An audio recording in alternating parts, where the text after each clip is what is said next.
Comment பண்ணிருந்தாங்க சோறுல 5 ரூபா ஜூஸையும் chicken மடி கலந்து சாப்பிட சொல்லியிருந்தாங்க. எப்படி பண்றோம் பாருங்க.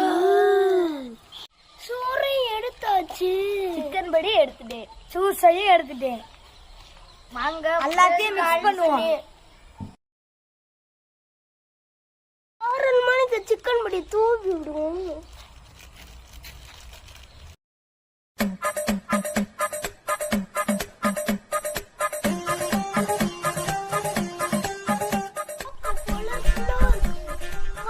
சாப்பிடலாமா?